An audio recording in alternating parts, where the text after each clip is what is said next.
Buenas noches a todos, nos da mucho gusto saludarlos, seguir conviviendo, seguir viéndonos cara a cara y darles la bienvenida a nuestra sesión académica mensual de nuestro Colegio de Pediatría de Nuevo León, correspondiente al mes de agosto del presente año, que estamos llevando a cabo de manera presencial y en línea desde el Hotel MS Millennium en San Pedro Garza García, en la zona metropolitana de Monterrey, Nuevo León. Saludamos a quienes nos siguen de manera virtual, con especial atención a los que lo hacen desde los Estados Unidos de Norteamérica, así como también en Centro y Sudamérica. También enviamos con mucho afecto un saludo a nuestros amigos de los diferentes colegios de pediatría de todos los estados de la República Mexicana, todos afiliados a la CONAPEME y, cómo no, a nuestra presidenta, la doctora Ana Beatriz Rosas Humano, y a nuestro vicepresidente, el doctor Román González Rubio. Localmente, aquí también tenemos mucho gusto en saludar al doctor Rafael Ricardo Aguirre Aguilar, quien es el presidente del capítulo Guadalupe, que aquí está presente, y el doctor Gerardo Arturo Nava Fuentes, que es presidente del capítulo San Nicolás, ambos capítulos de nuestro Colegio de Pediatría de Nuevo León. En esta ocasión voy a dar unos mensajes. Dentro de los que voy a mencionar, pues es lo que normalmente nosotros hemos estado platicando acerca de la importancia de tener y de estar al pendiente de nuestra certificación y recertificación.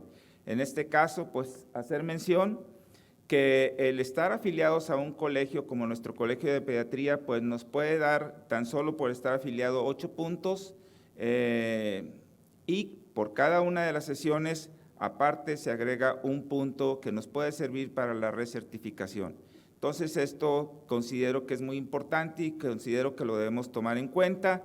Que sepan ustedes que el Colegio de Pediatría de Nuevo León, pues estos son los datos que podemos tener en caso de que si quisiera hacer algún, lo que es nuestro registro, nuestra anualidad, que ya saben ustedes que son cuotas en este caso ya ahorita por las fechas, pues es de 4,000 pesos en el caso de lo que es la anualidad, y si alguien quisiera tener un registro, pues también serían 4,000 pesos. Estos son los datos bancarios de nuestro colegio. También mencionar el contacto que podemos tener, nuestro teléfono que ya lo conocen ustedes, el 81 81 23 15 56, y nuestro correo electrónico, que es la abreviación del Colegio de Pediatría de Nuevo León, AC, CPNLAC, informes seguido y @gmail.com. Estos serían entonces nuestros contactos para poder nosotros comunicarnos con nuestro colegio. También, la verdad, estoy muy agradecido, les damos las gracias por acompañarnos en nuestro Congreso Internacional de Pediatría que se llevó a cabo ahí en Cintermex, Congreso Internacional de Pediatría Monterrey 2023. Muchas gracias por acompañarnos, estar presente, fue todo un éxito, nos gustó mucho cómo se llevó a cabo y hemos tenido muy buena retroalimentación en general de todo lo que es el Congreso. Les agradecemos mucho su presencia, pudimos estar ahí, como ustedes saben, en la inauguración, también pues estuvimos conviviendo con todos ustedes, estuvimos en el cóctel de bienvenida, en donde estuvimos ahí en el salón de exposiciones, y pues estuvimos ahí todos muy contentos, degustando pues algo de ahí, una especie de tapitas, ¿verdad? Con vino, otro tipo de bebida también, y por supuesto también las actividades académicas del Congreso, en donde pudimos estar presentes en todo lo que son las sesiones que tuvimos, las ponencias, todas con mucho éxito y con mucho interés por parte de todos los asistentes. Entonces, pues muy contentos. También por ahí tuvimos oportunidad de estar también con los residentes en lo que fue el simposio Joaquín Cravioto de investigación, y pues hubo ahí las premiaciones que tuvimos también durante la ceremonia de clausura. Y bueno, pues estuvimos todos muy contentos de estar conviviendo y muy gustosos de estar pues ahí en nuestro congreso. Esperemos que así sigamos y espero también que sea un motivo para que nos estemos acercando cada vez un poco más aquí en el colegio. Hubo también algunos eventos culturales, algunos para profesores, y bueno, pues eso es lo que tenemos. Muchas gracias por lo que tiene que ver con lo que es la asistencia al Congreso. También quiero mencionarles que próximamente, ahora en el 9 de septiembre, se va a llevar a cabo, se tiene programado realizar el simposio llamado 1000 formas de tener un RASH. Es un simposio que organiza el Capítulo Guadalupe y el Colegio de Pediatría de Nuevo León. En el 9 de septiembre en el Doctors Hospital AUNA está en este momento en trámite lo que es la aprobación por el Consejo de Certificación también para puntaje. Vamos a tener, muy interesante, tenemos planeado el costo, por ahí lo estaban mencionando, fueron 1,500 y 2,000 pesos, ¿verdad? 1,500 y 1,000, perdón. Y vamos a tener nosotros también aquí, vamos a organizarnos de tal manera que me están comentando de 10 becas que va a haber. Entonces, lo que hemos tratado de organizar es que 5 becas se puedan otorgar a quienes están asistiendo ahorita y 5 becas a quienes lo están haciendo de manera virtual. En el transcurso, en estos próximos días se les va a avisar ya para tener para que ustedes sepan entre mañana y pasado mañana, probablemente ya tengamos ahí la información. Entonces, les agradezco mucho que por ahí estemos al pendiente de esto.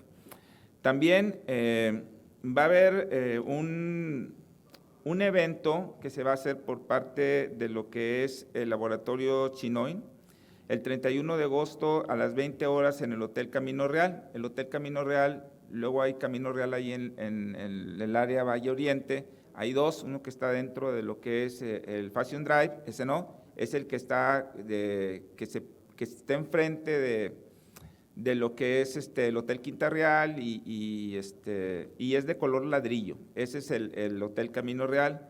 Ahí es acerca de los benebióticos, son los productos que están manejando el 31 de agosto a las 20 horas. Para poder asistir, lo que tienen que hacer es comunicarse con la señorita Verónica Hernández a este teléfono, el 81 12 77 44 84 para el registro. O sea, puede ir la persona que se registre y pueda asistir, no hay ningún problema, no tiene costo, pero sí tiene que estar registrado con la señorita Verónica Hernández para que tengan el control de los asistentes.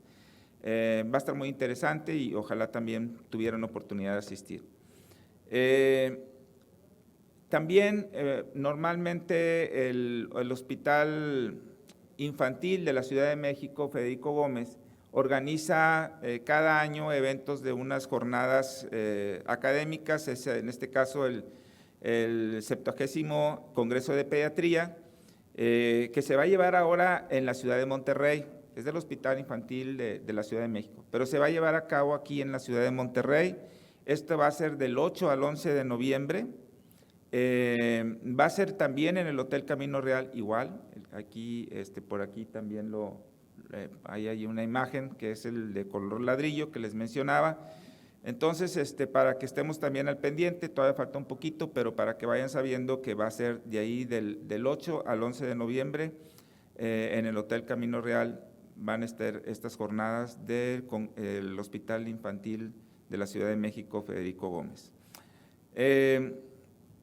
Otro proceso también importante para nuestro colegio es que ya se viene todo lo que es el proceso para la elección de vicepresidente, en este caso para lo que es el bienio 2024-2025. Lo que ahorita estamos anunciando apenas que va a iniciar el proceso. El septiembre, en nuestra próxima sesión, se va a dar a conocer la convocatoria en la cual se van a mencionar la logística y los plazos para el registro de los candidatos. Eso sería en nuestra siguiente sesión de septiembre. Posteriormente, en la sesión de octubre, ya una vez que se ha hecho la convocatoria, se hayan cumplido los requisitos y ya se tenga registrados los candidatos, se darán a conocer esos candidatos que están ya registrados en la sesión de octubre. y posteriormente en la sesión de noviembre se llevará a cabo pues la votación, de tal manera que en la sesión de diciembre se llevará a cabo la toma de protesta del vicepresidente junto con el presidente siguiente, la doctora Dolores Ruiz, y todo lo que es la mesa directiva 2024-2025, que tomarán protesta en este diciembre, que ustedes saben, siempre el mes de diciembre tenemos pues es una sesión muy especial, es una sesión normalmente de hecho así va a ser, si Dios quiere, la cena, hay que registrarse para poder asistir a la sesión y pues ya saben que siempre también tenemos el apoyo de Nestlé en esta situación. También mencionar que en la sesión de septiembre, que es la próxima, va a ser pues siempre, como lo hemos hecho tradicionalmente, una cena mexicana. Tenemos el apoyo de Mead Johnson y Reckitt Mead Johnson, y bueno, pues también para que lo vayan tomando en cuenta, ya saben que siempre es la nota esta mexicana que tenemos en nuestro mes de septiembre, nuestro mes patrio, para que también lo tomemos en cuenta. Entonces, bueno, pues esto es lo que tenemos en cuestión de los mensajes. Nuestra próxima sesión, como mencionaba, que va a ser el 21 de septiembre, de tipo de pues una cena mexicana a las 20 horas. Muy bien, pues a continuación le voy a pedir al doctor Ismael Piedra que por favor nos lea la minuta de la sesión anterior para que sea aprobada por la Asamblea General. Así que adelante, doctor Ismael David Piedra Noriega.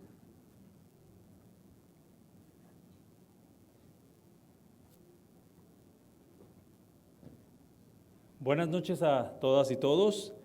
Doy lectura a la minuta de la sesión del 15 de junio.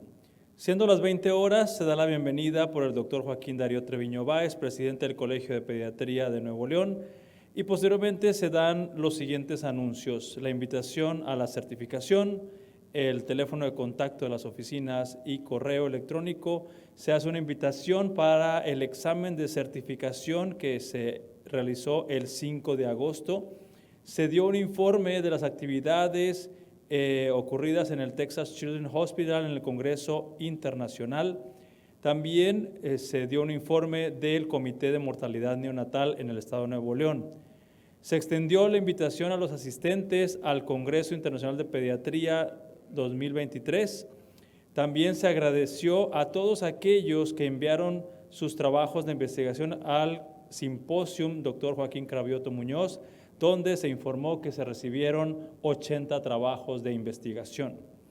Se anunció también que como parte de las actividades del Congreso Internacional de Pediatría se ofrecería un módulo para padres y docentes con los temas de bullying y trastornos de la conducta alimentaria. Se hizo un agradecimiento a los colaboradores voluntarios que participarán en el Congreso Internacional de Pediatría. Acto seguido, un servidor dio lectura a la minuta de la sesión de mayo, la cual fue aceptada por unanimidad. Posteriormente, contamos con la participación de la doctora Jacqueline Divan y Lucio Escamilla, residente de pediatría del Hospital ISSSTE Constitución, quien presentó el caso de paciente con cefalea, vómito y marcha disbásica. Al terminar el caso clínico, se dio apertura a la sesión académica de esa noche con el tema Regulación Sanitaria en Consultorios de Medicina Especializada por la doctora Wendolica Vasos Villarreal, directora de Fomento y Calidad de las Subsecretarías de Regulación y Fomento Sanitario. A las 21:30 empieza la sesión de preguntas con los asistentes presenciales y la audiencia en línea. En total fueron 80 personas presencial y 180 personas en línea. Pido amablemente si levantan su mano aceptando la minuta y de igual manera muchas gracias. De igual manera, si hubiera alguien que tuviera alguna observación, haga lo mismo levantando su mano. Muy bien, muchísimas gracias. Muchas gracias, doctor Ismael David Piedra Noriega. Muy bien, para llevar a cabo la sesión académica de esta noche, yo estoy muy contento de contar con la participación de la muy talentosa y joven doctora Talia Díaz Prieto con su ponencia Detección oportuna de enfermedad reumática en pediatría. Nosotros, bueno, al menos yo le expreso y a nombre de todos nuestro agradecimiento por haber aceptado la invitación de nuestra sesión de esta noche, y sí quisiera mencionar algunos detalles de su resumen curricular. Ella pues es reumatóloga pediatra, es egresada de la Universidad Autónoma de Nuevo León. Posteriormente realizó su especialidad en pediatría en el programa multicéntrico de especialidades médicas del Tecnológico de Monterrey y la Secretaría de Salud del Estado de Nuevo León. Al finalizar, realizó la subespecialidad en reumatología pediátrica en el Hospital Infantil de México, Federico Gómez, y bueno, pues con la validación de la Universidad Nacional Autónoma de México. Tiene también la alta especialidad en lupus pediátrico y neonatal en The Hospital for Sick Children y la Universidad de Toronto en Ontario, Canadá. Durante los últimos años ha participado en diversos estudios científicos de gran impacto sobre lupus pediátrico y neonatal con el mismo hospital Sick Kids Research Institute, además de su colaboración con todo lo que es todo lo que tiene que ver con la literatura científica. Actualmente se encuentra creciendo aquí en Nuevo León, la tenemos en el Hospital San José, como reumatóloga pediatra, además de ser profesora ella de pregrado y posgrado de pediatría en el Tecnológico de Monterrey. Ha colaborado también con nosotros ya representando pues al colegio en módulos de pediatría en otros congresos y en otros eventos académicos. Así que doctora Talia Díaz Prieto, es Talia sin acento en la I, ¿verdad? Adelante con su plática. Detección oportuna de enfermedad reumática en pediatría. Muchas gracias.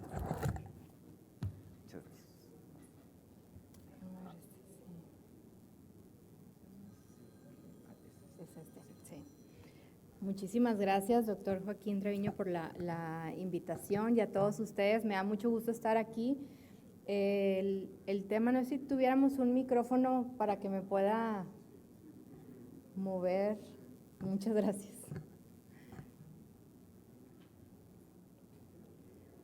Bueno, en lo que tenemos el micrófono, les voy a pasar esta diapositiva. Aquí pueden escanear el código QR y van a tener acceso a todos los artículos. Muchísimas gracias. A todos los artículos que utilicé para hacer esta presentación. Entonces, nada más los escanean y ya tienen acceso, es un Google Drive. Igual los que están conectados en línea, siéntanse en la confianza de accesar. Muy bien, ¿puedo pasar a la siguiente? Ok, entonces la sesión del día de hoy va a ser un poco didáctica. Les voy a pedir de favor si pueden entrar por favor a esta página que es www.menti.com, y al entrar les va a pedir un código que es este que está aquí abajo, 493147, y conforme vayamos pasando la presentación va a haber ciertas preguntas. Las respuestas son todas anónimas, entonces para que participen, y esto es con el motivo de que se puedan llevar la mejor enseñanza posible. Entonces, muy bien, vamos a iniciar. El tema de hoy va a ser detección oportuna de enfermedad reumática en pediatría. Sí. Aquí está. ¿No lo pide código? Ok. Pero, ¿a alguien sí se los pidió? Sí. Ah, con la página sí, ok. Pero sí le sale la presentación. Ok, perfecto. Muy bien. Entonces, el tema de hoy va a ser detección oportuna de enfermedad reumatológica, y las enfermedades reumatológicas, especialmente en pediatría, sabemos que son muy heterogéneas y la variedad de síntomas es muy amplio. Entonces, hoy vamos a tocar de las patologías más frecuentes que nos toca ver, y lo más importante de esto es que quiero que se lleven tips y herramientas que pueden ser de utilidad para ustedes en el día a día de la consulta. Entonces, todas las patologías que vemos dentro de la especialidad de reumatología pediátrica son patologías que se caracterizan por ser alteraciones a nivel del tejido conectivo, que pueden tener manifestación en muchas partes del cuerpo, principalmente como lo es el caso del lupus pediátrico, que ahorita vamos a ver más adelante, puede afectar desde la cabeza hasta la punta de los dedos de los pies. Y estas enfermedades son desencadenadas ya sea por trastornos autoinmunes, por el desarrollo de autoanticuerpos que nuestro propio cuerpo nos ataca a nosotros mismos, o pueden ser patologías también autoinflamatorias, donde existe un defecto en el que el cuerpo empieza a crear una patología inflamatoria por sí sola y que es difícil de detener. Entonces, no tenemos alguna característica clínica en ninguna de las enfermedades que yo les puedo decir. Cuando vean esto, piensen en X patología, más allá de la fiebre persistente de Kawasaki. Ahorita vamos a ver que hay muchas cosas que tenemos que tener en cuenta. Y el diagnóstico, siempre menciono que es un diagnóstico clínico, que sí nos vamos a apoyar de estudios de laboratorio, nos vamos a apoyar también de estudios de imagen, pero finalmente solamente son un apoyo, o sea, no tenemos ningún estudio de laboratorio que nos haga un diagnóstico de estas patologías, y esto es lo que lo hace en algunas ocasiones complejo y pues a la vez divertido.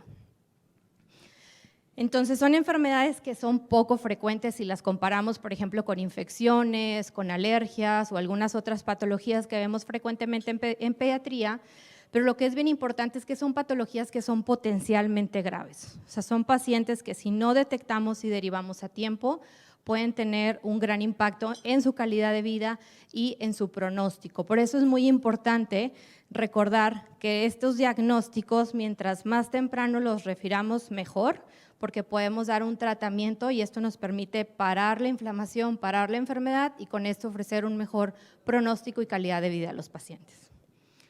Entonces, la mayoría de las etiologías de estas enfermedades van a ser multifactoriales. Muchas veces en las consultas nos preguntan, doctora, pero ¿por qué mi hijo tiene artritis o por qué mi hija tiene lupus? Y quisiéramos tener una respuesta, porque como papá obviamente siempre lo quiere saber y nosotros también, pero realmente son enfermedades multifactoriales donde sí la genética juega un papel importante, pero no son enfermedades hereditarias como tal. Heredamos una susceptibilidad para desarrollar la enfermedad. Y si una persona que ya es genéticamente susceptible se ve expuesto a otros factores como la exposición solar, factores infecciosos a los que todos estamos expuestos en la infancia, virus Epstein-Barr, citomegalovirus, en ocasiones tuberculosis, factores hormonales, entonces viene el desarrollo de estas enfermedades. Dentro de las enfermedades reumatológicas que nos toca ver más frecuente en pediatría, son muchas las que vemos, pero las más frecuentes son las que vienen en esta tabla. Tenemos las enfermedades principalmente a nivel del sistema osteomuscular, que es la artritis idiopática juvenil o la espondiloartropatía, que se parece a la espondilitis anquilosante del adulto. El lupus eritematoso sistémico, dermatomiositis y esclerodermia son por mucho de las que vemos más frecuentemente. Dentro del grupo de vasculitis, ahorita vamos a ver algunas de ellas, pero dentro de las que nos toca ver más es la vasculitis por IgA, que anteriormente se conocía como púrpura de Henoch, y la enfermedad de Kawasaki, y existen muchas otras como la fibromialgia, síndromes de amplificación del dolor, síndromes autoinflamatorios, que no los vemos tan seguido, pero es importante siempre tenerlos en el radar.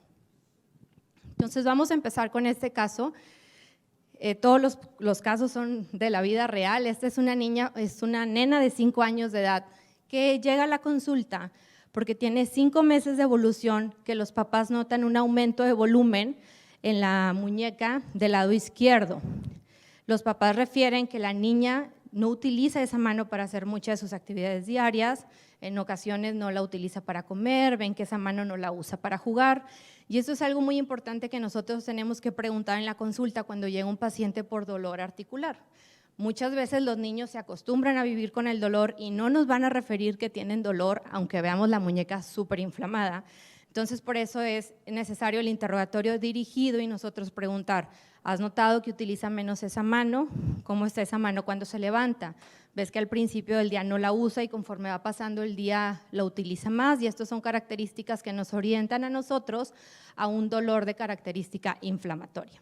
Entonces, cuando reviso a esta nena, encuentro que tiene un aumento de volumen en su muñeca, se siente también caliente, tiene limitación al movimiento, sabemos que esa muñeca no puede hacer la flexión y la extensión completa, y además vemos que en la interfalángica proximal del quinto dedo de la mano izquierda también trae un aumento de volumen y también tiene limitación al movimiento. Esto no lo habían notado los padres y era muy notorio al examen físico. Entonces, dentro de los estudios de laboratorio, llega ya a la consulta con unas radiografías en donde no encontramos ninguna alteración, tiene una BCG en 16, una PCR negativa, una biometría hemática que está completamente normal y tiene anticuerpos antinucleares positivos. Entonces, aquí viene la primera pregunta, y para ustedes, ¿cuál sería el diagnóstico más probable en esta paciente? ¿O qué es lo primero que pasa por su mente?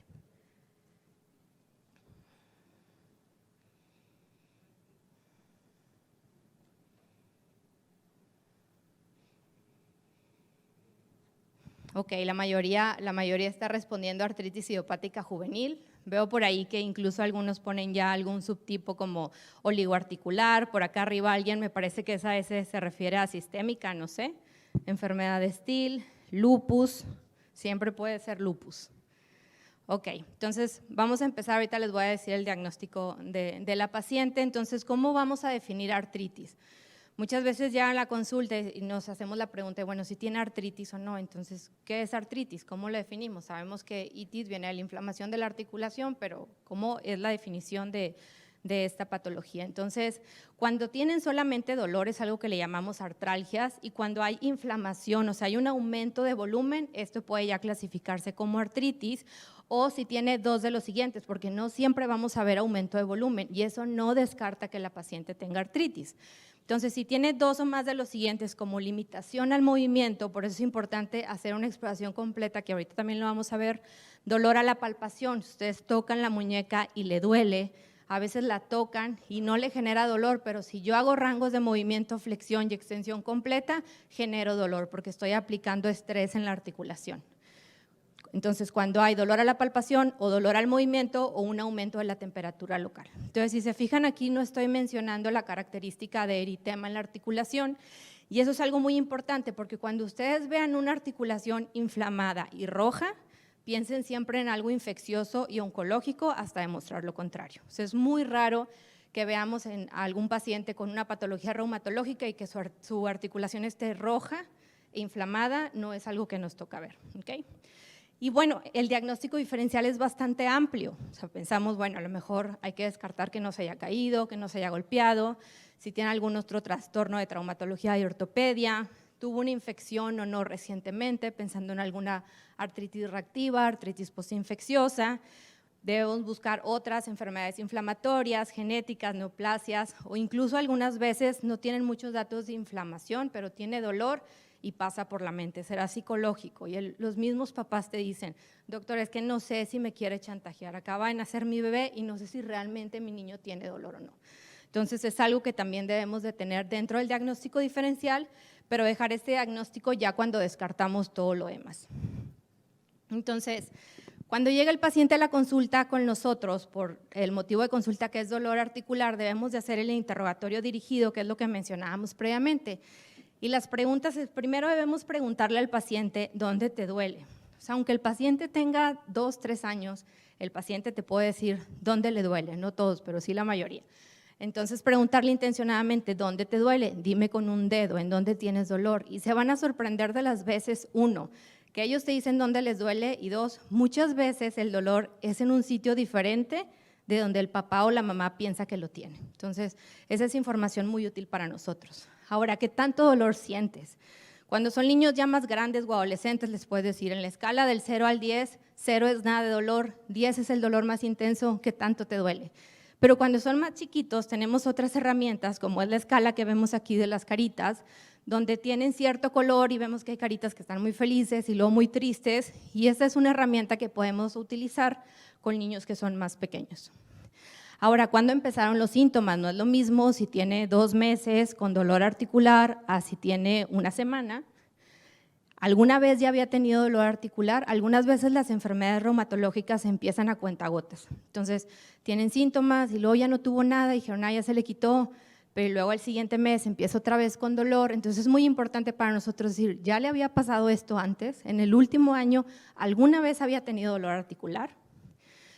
Ahora, ¿en qué momento se presenta el dolor? ¿Es un dolor que tienes en la mañana, lo tienes en la tarde, lo tienes en la noche? Porque esto nos habla a nosotros si es un dolor de característica inflamatoria, aquel dolor que se presenta durante el reposo y que mejora con la actividad física, o si es un dolor de causa mecánica, un dolor que si yo reposo, estoy a todo dar, pero si me paro o corro o ando en bicicleta, me empieza a doler. Eso no es algo que nos oriente a alguna artritis inflamatoria.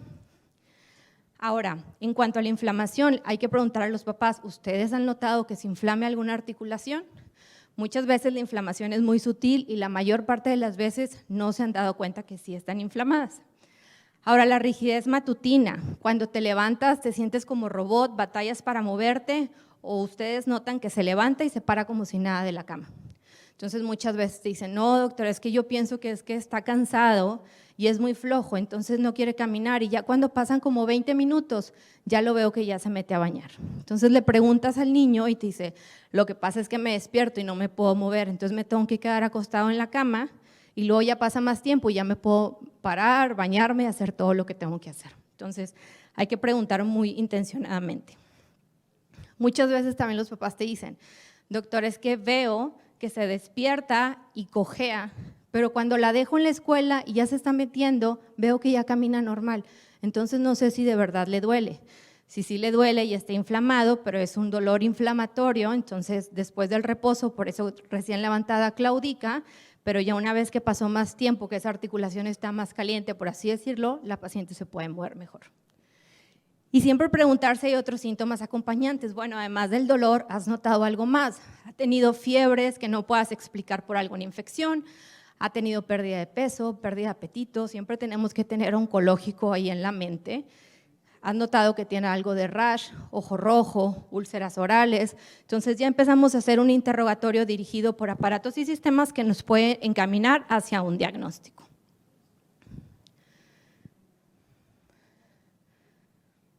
Ok, entonces, dentro de las características de la artritis que debemos investigar y que esto les puede servir a ustedes y pueden tomarle foto a la diapositiva si quieren es, si tienen un paciente con un dolor tan intenso que no los deja ni tocarlo, piensen que es una artritis relacionada a alguna leucemia.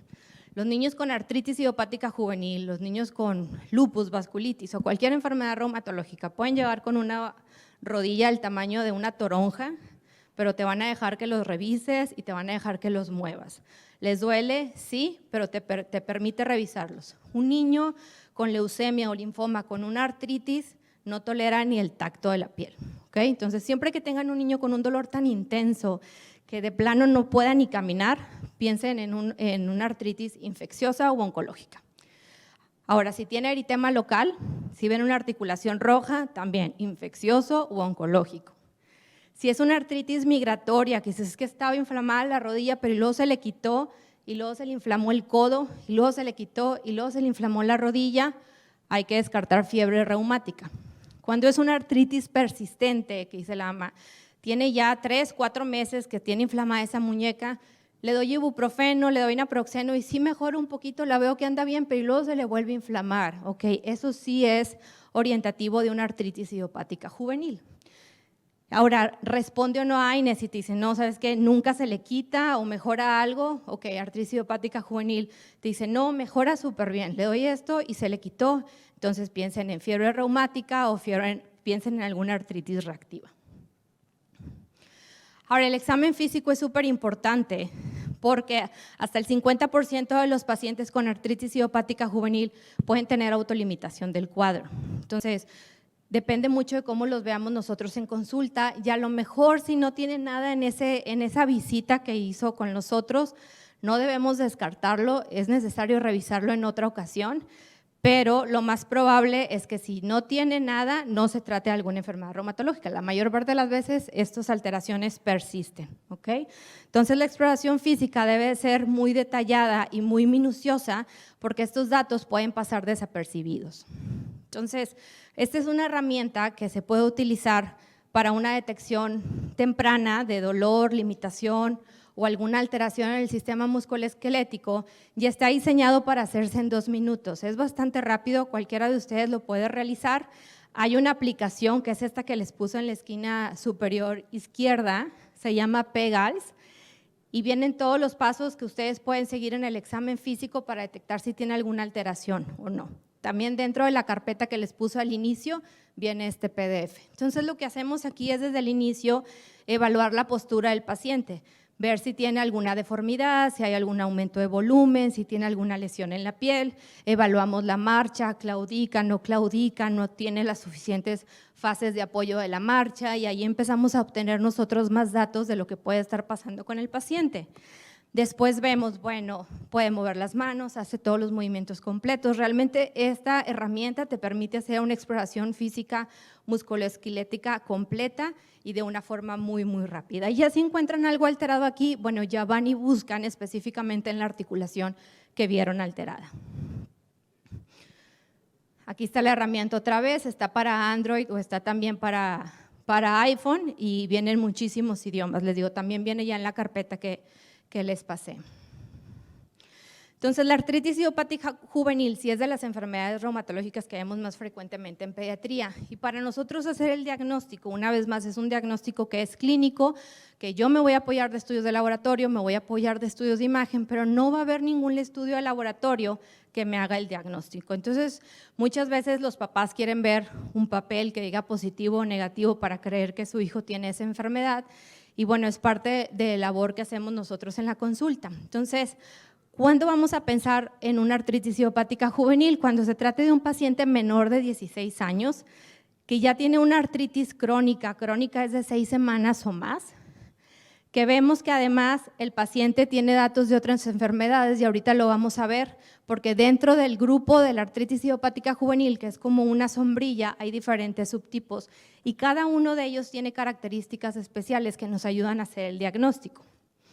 Ahora, este también es un diagnóstico que va a ser clínico y de exclusión. Yo tengo que asegurarme que el paciente no esté cursando ni con ningún proceso infeccioso ni con ningún proceso oncológico. Lo infeccioso y lo oncológico es mucho más frecuente en niños que lo reumatológico, ¿ok? Entonces, dentro de los subtipos de la artritis idiopática juvenil son estos 7. No pretendo que se los aprendan, solamente quiero que sepan que existen y que cada uno tiene un dato patognomónico, por así decir, que me va a orientar hacia ese subtipo de artritis idiopática juvenil. Entonces, alguien ahorita mencionó en el caso clínico de la paciente AIJ oligoarticular. Entonces, ese es el diagnóstico de la paciente, oligoarticular porque tiene menos de 4 articulaciones afectadas, tiene anticuerpos antinucleares positivos, sabemos que ese es un tipo de artritis idiopática juvenil que es más frecuente en niñas, habitualmente entre los 2 y los 5 años de edad. Y algo bien importante de estos pacientes es que pueden desarrollar algo que se llama uveitis anterior crónica. Estos niños hacen inflamación en la uvea y es una uveitis que no da síntomas y puede llevar a la ceguera. Entonces, estos pacientes, en cuanto son diagnosticados, deben referirse con oftalmología porque oftalmología requiere hacer un seguimiento cada 3 meses, independientemente de si el paciente tiene síntomas o no.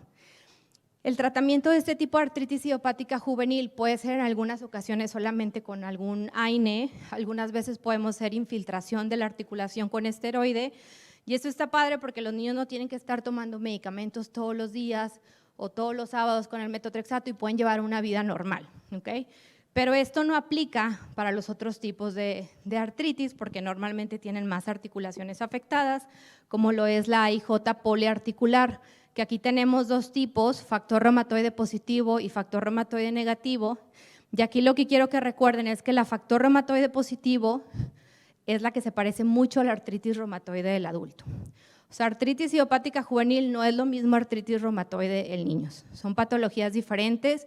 Cuando alguien fue diagnosticado con artritis idiopática juvenil, va a ser un adulto con diagnóstico de artritis idiopática juvenil, no cambia el diagnóstico de artritis reumatoide, ¿ok?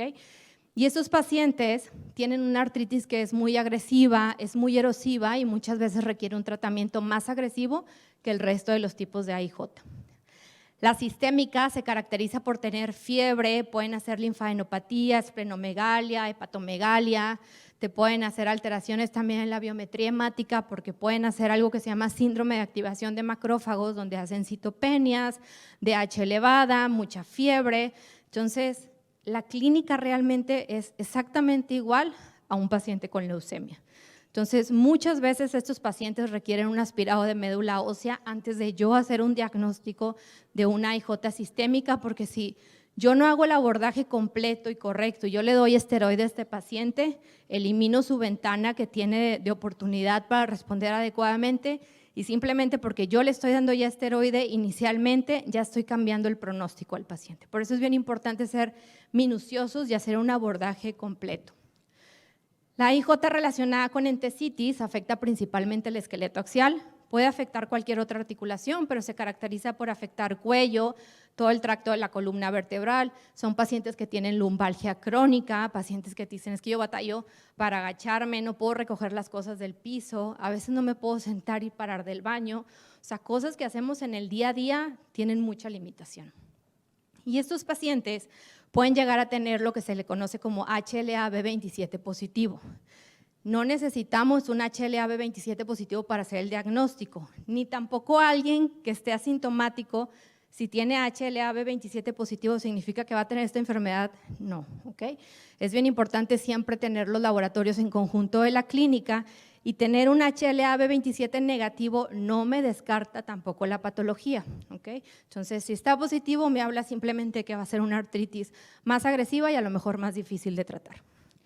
La psoriásica, no siempre se requieren lesiones de psoriasis, muchas veces con que tengan un familiar de primer grado con psoriasis, si es un niño con artritis y tiene este antecedente familiar, entra dentro de la categoría de la artritis psoriásica. Pueden hacer lesiones también en las uñas y por último tenemos la categoría indiferenciada, que es cuando cumple manifestaciones de 2 o más de las otras categorías que ya vimos o cuando de plano no cumple con ninguna. Pero algo bien importante aquí es que la mayor parte de los pacientes con AIJ, hasta el 85%, van a tener laboratorios normales, van a tener ANA negativo, van a tener factor reumatoide negativo, van a tener PCR y BCG negativa. Que tengan todos los laboratorios normales no descarta el diagnóstico de AIJ. Entonces es bien importante tener esto en mente porque muchas veces se hace el abordaje inicial y dicen, no, pues salió todo normal, no tienes nada, ¿ok? Y realmente está ahí la articulación inflamada y si no damos un tratamiento oportuno, obviamente puede repercutir en el pronóstico del paciente. Entonces, esto es básicamente lo que platicábamos ahorita. Artritis aguda va a ser aquella en menos de 6 semanas y este es un tiempo que se definió como tal para la IJ porque la mayor parte de las causas de artritis que vemos en pediatría van a ceder antes de las 6 semanas. O sea, aquellos pacientes con una artritis séptica, algún trauma, pacientes con hemofilia, pacientes con infecciones virales, van a tener artritis, pero no va a durar más de 6 semanas. Ya cuando tenemos una artritis de más de 6 semanas es crónica y aquí ya entra la IJ, entran otras infecciones crónicas como TB, hongos, brucelas y debemos de buscar también padecimientos oncológicos. Ya cuando el paciente lleva más de 6 semanas con artritis, si observamos bien el examen físico, vamos a ver que el paciente va a tener atrofia muscular, o sea, es parte de lo que vemos, por ejemplo, en la postura, vas a ver que tiene un muslo más grueso que otro, vas a ver que también ya tiene contracturas, no puede mover la pierna, no porque tenga dolor, sino porque esos músculos ya están contracturados de tener dolor tanto tiempo y de inmovilizarse y el paciente ya tiene limitación para sus actividades diarias. Entonces, acuérdense siempre descartar otras patologías, asegurarse que no se trate de alguna enfermedad inflamatoria intestinal, CUSI o Crohn, que también te pueden dar artritis, una osteomelitis, lupus, vasculitis o leucemia, linfoma, que es lo más frecuente que se puede parecer a la artritis idiopática juvenil. Ok, entonces, dentro del abordaje, ¿qué deben de hacer? Porque normalmente me preguntan, es que sospecho de artritis idiopática juvenil, ¿qué estudios le pido para mandarlo? Entonces, lo importante es que dependiendo de su interrogatorio y su examen físico son los estudios que vamos a solicitar, ya esperando encontrar algún resultado. Pero lo que pueden tomar de primera instancia son los estudios generales, biometría hemática, proteína C reactiva, BCG, a sabiendas que pueden estar normales y no descarta esta enfermedad. Nos ayuda mucho si toman también el factor reumatoide, antinucleares y el HLA-B27 porque es ya adelantar del abordaje del paciente y esto nos puede permitir a nosotros en la consulta iniciar un tratamiento más temprano y en ocasiones es de utilidad también tener radiografías. Esto nos va a ayudar para descartar otras patologías, pero muchas veces también la radiografía está normal porque una radiografía no se va a ver afectada al menos que ya lleva mucho tiempo de evolución, años. ¿Okay? Entonces normalmente las radiografías están normales. Entonces, estos son algunos de los datos que podemos ver. Si vemos, por ejemplo, la primera imagen, este es un paciente con unas lesiones que se llaman bandas radiolúcidas metafisiarias, que son estas líneas que alcanzan a ver en esta parte. Estas líneas las podemos ver en muchas patologías, pero dentro de lo principal que se puede parecer a la IJ es la leucemia. Entonces tenemos que estar muy atentos de este tipo de manifestaciones. Y aquí en el lado izquierdo les puse esta imagen que me gustó mucho, donde vemos un paciente que tiene 2 años de evolución con la artritis, después 4 y luego 5 años después. Y aquí lo que pueden ir viendo ustedes es cómo hay una disminución del espacio articular importante. O sea, comparen esta imagen con 2 años de evolución versus esta de 5 años, donde ya no tiene nada de espacio articular. Además, hay francos datos de osteopenia yuxtaarticular que podemos observar secundario a la inflamación crónica, y dentro de las otras alteraciones que podemos observar en un paciente ya crónico con artritis es que podemos ver que tengan erosiones óseas, anquilosis o incluso deformidad. Aquí viene otra pregunta. Entonces, un factor reumatoide negativo, ¿descarta artritis idiopática juvenil? No vayan a poner que sí.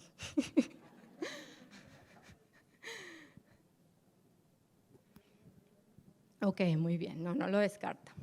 Ahora, ¿cuándo entonces lo voy a mandar a reuma? Entonces, si es un paciente con artritis crónica más de 6 semanas, es un paciente que sí o sí se tiene que mandar. Si lleva menos de ese tiempo, ustedes ya dicen, ¿sabes qué? No tiene todavía 6 semanas, pero ya le descarté agentes infecciosos, no tiene nada oncológico, nos ayuda mucho también si ya lo vio onco. Bueno, entonces no es nada infeccioso ni oncológico porque tiene artritis este paciente. Muchas veces se detectan antes de las 6 semanas de evolución. ¿Y con qué lo voy a referir? Con lo que ya mencionamos ahorita. Los estudios generales, pedimos los anticuerpos iniciales, pueden solicitar radiografías si así lo desean. Y lo que ustedes pueden iniciar como tratamiento es el naproxeno. Utilizamos el naproxeno a dosis de 10 a 20 miligramos kilo día y esta dosis la dividimos en cada 12 horas y esto no va a quitar el dolor, no va a quitar la inflamación, pero sí lo va a disminuir. Entonces esto le va a causar algo de confort al paciente en lo que se valora por reuma e iniciar todo el abordaje y el diagnóstico y tratamiento completo. Entonces este es otro segundo caso. El caso número 1, el diagnóstico es AIJ oligoarticular. ¿Okay? Entonces caso clínico número 2, este es reciente. Es un paciente masculino de 14 años, es atleta de alto rendimiento, juega básquetbol. Y el motivo de la interconsulta fue porque tenía 1 mes de evolución con lumbalgia y fiebre. Entonces este paciente llevaba 20 días de evolución con fiebre de bajo grado, un pico al día, de pronto la fiebre cede de forma espontánea, no recibió ningún antibiótico, no recibió tampoco esteroides, pero el dolor lumbar cada vez era más y más y más y más intenso al grado que el paciente ya no podía deambular. ¿Okay? Entonces, además de eso, el paciente refería que en un inicio tuvo artralgias en las 2 rodillas, no tenía ningún otro síntoma agregado. Al examen físico, cuando lo revisó, no tiene datos de artritis en ninguna de sus articulaciones, pero cuando vemos la postura, vemos que tiene un aumento de volumen en la región paravertebral, del lado de la región lumbar, del lado derecho, y esa región estaba caliente, no estaba roja, pero se sentía caliente. Entonces, en los estudios de laboratorio vemos que tiene una PCR muy alta, tenía una PCR en 70 con corte de 0.5, una BCG de 35, TGO de 83 y TGP de 79. La biometría hemática estaba normal, no había nada de citopenias. Entonces, con este paciente, ¿cuál sería su diagnóstico más probable?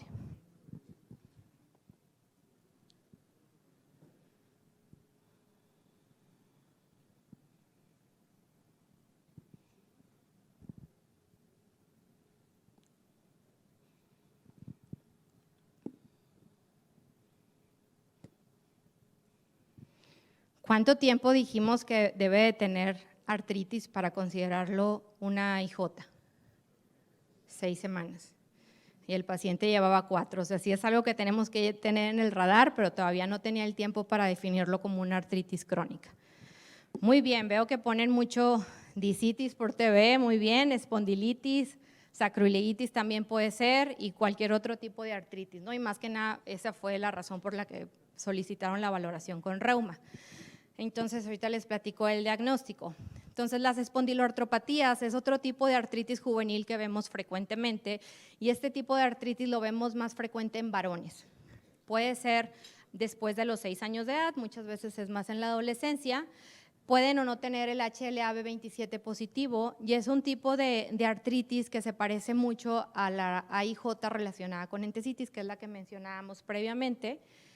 Y el cuadro clínico es que estos pacientes van a tener mucho involucro al esqueleto axial, van a tener dolor cervical, pueden llegar a tener dolor lumbar, dolor a la palpación en las articulaciones sacroiliacas, tienen mucho involucro de extremidades inferiores, casi siempre traen dolor en los tendones de Aquiles, en el calcáneo, traen artritis rodillas, tobillos, etcétera.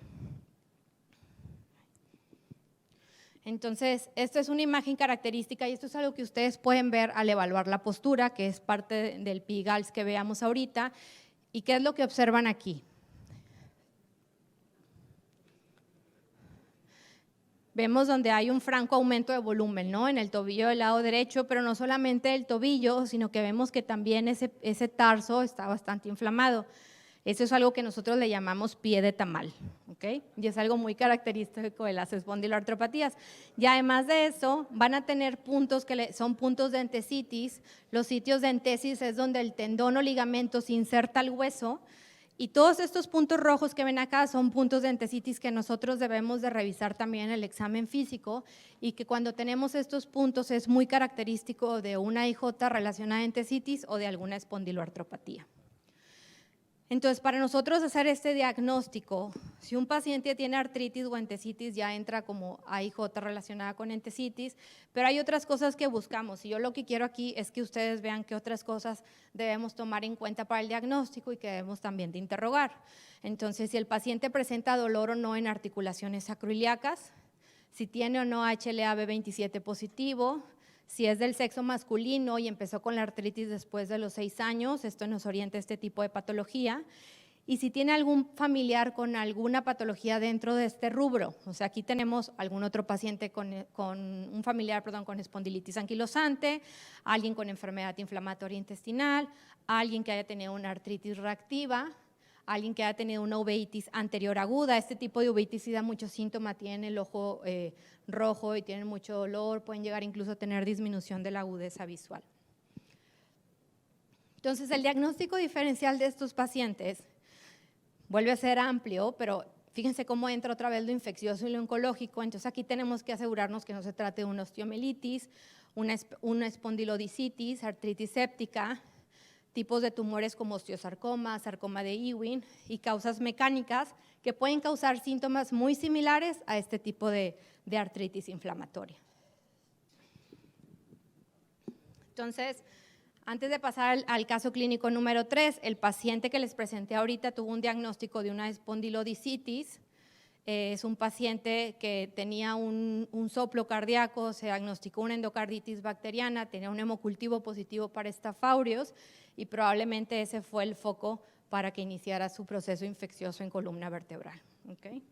Entonces, además de pensar en infeccioso, hay que tener muy importante ahí que no sea tampoco algo oncológico, porque sarcoma de Ewing puede presentarse también en ese sitio anatómico. Ahora, caso clínico número 3. Es una nena de 12 años de edad que tiene 3 meses con artritis en muñecas, manos, rodillas y tobillos. Todos estos puntos rojos son las articulaciones que ella tenía inflamada.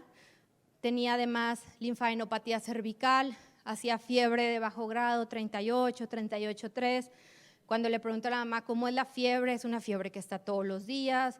¿Cuántos días dura esta fiebre? Y la mamá dice, no, pues es que hay días que la tiene o días no, pero realmente no tiene un patrón característico que al menos ella haya identificado. Y la reviso y no encuentro más que la pura artritis. Entonces, van 2 casos de la mano. Y el caso clínico 4 es otra nena de 13 años de edad que ya tiene 3 meses también con dolor articular, principalmente en manos, pies. La paciente tiene rigidez matutina, pero ya interrogando un poco más también refiere que tiene caída de cabello, tiene eritema malar, fatiga, hace unas lesiones eritematosas en piel que tienen cierta descamación, principalmente en cara y en las orejas. La pasan ustedes al cuarto de exploración y ven que tiene algo de eritema malar, trae edema bipalpebral también, una alopecia difusa, observan el paladar duro y ven que tiene cierto eritema, que son datos de vasculitis. También tiene vasculitis palmar, la artritis que era muy evidente al interrogatorio, y dentro de los estudios de laboratorio traía una creatinina en 1.59, un examen general de orina con 2 cruces de proteínas, trae más de 10 eritrocitos por campo, tiene niveles del complemento consumido, tanto C3 como C4, y tiene un anticuerpo antinuclear alto, 1 en 640, y un anti-DNA de doble cadena positivo. Entonces, con estos 2 casos clínicos, ¿cuál piensan ustedes que puede ser el diagnóstico más probable?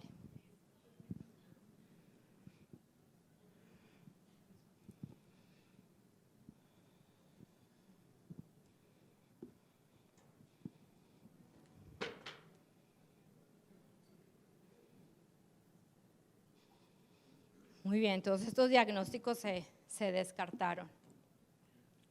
Entonces, el lupus eritematoso sistémico es una de las enfermedades reumatológicas que no lo vemos tanto como Kawasaki, como púrpura de Henoch o como una IJ, pero esta enfermedad va a variar mucho la incidencia y la prevalencia que tenga dependiendo de la zona geográfica, porque es, una vez más, una enfermedad multifactorial.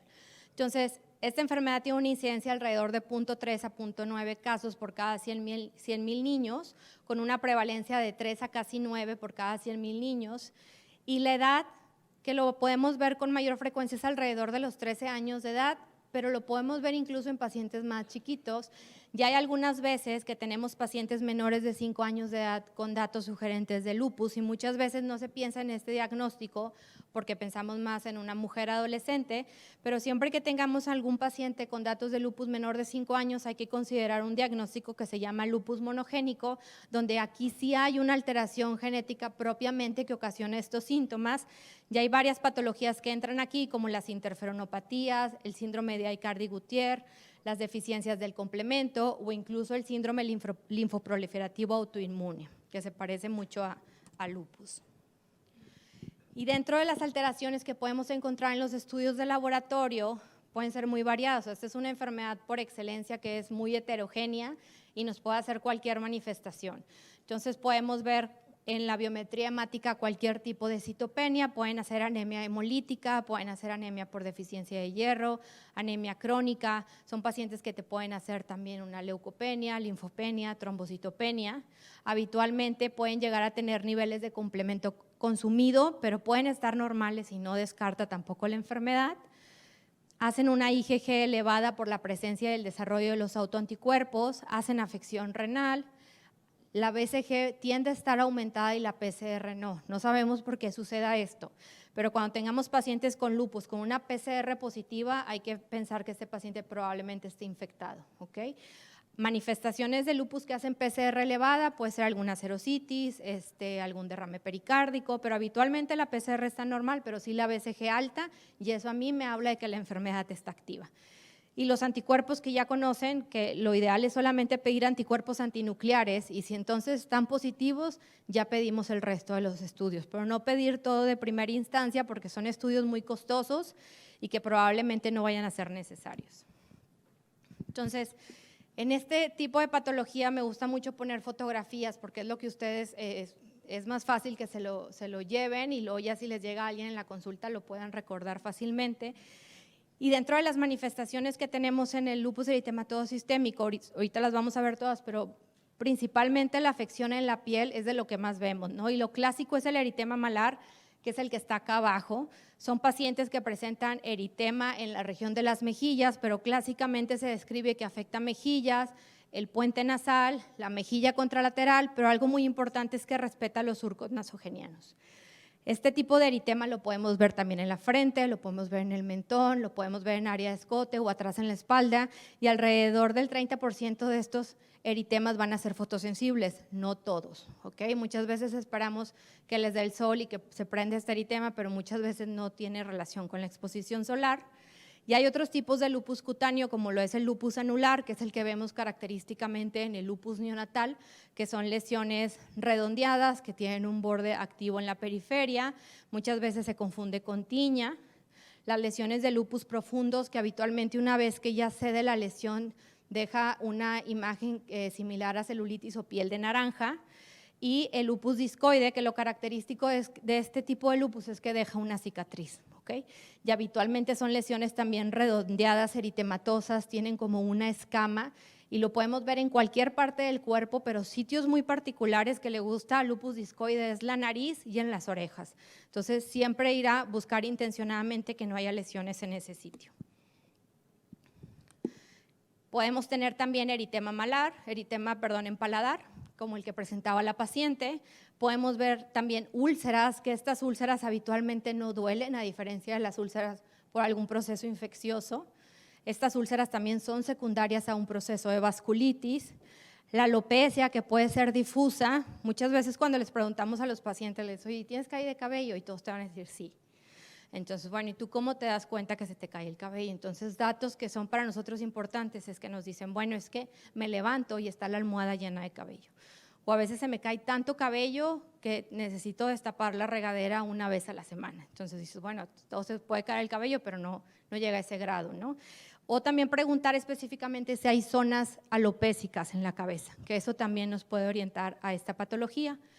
El lívido reticularis, que se puede ver así como se ve en esta foto, algunas veces es más intenso, que le conocemos como el lívido en racimosa. El fenómeno de Raynaud, que es este cambio de coloración que puede suceder en los dedos de las manos, los dedos de los pies, en la nariz, en la lengua o en las orejas. Y habitualmente lo que vemos son 3 fases, que es una fase blanquecina, donde hay pérdida de la irrigación, hay hipoxia. Posteriormente viene una fase cianótica y luego la fase eritematosa, donde hay repercusión. Y otras de las lesiones que nos toca ver es la vasculitis, que puede aparecer en cualquier parte del cuerpo, pero en el lupus les gusta mucho aparecer en las puntas de los dedos de los pies. Y es una vasculitis que no duele. Entonces, si nosotros no revisamos al paciente de forma completa y sin ropa y les revisamos la punta de los dedos de los pies, puede que no nos demos cuenta, y esto es algo que nos puede apoyar en el diagnóstico, y en caso de que el paciente ya tenga el diagnóstico, pues nos habla de que la enfermedad está activa.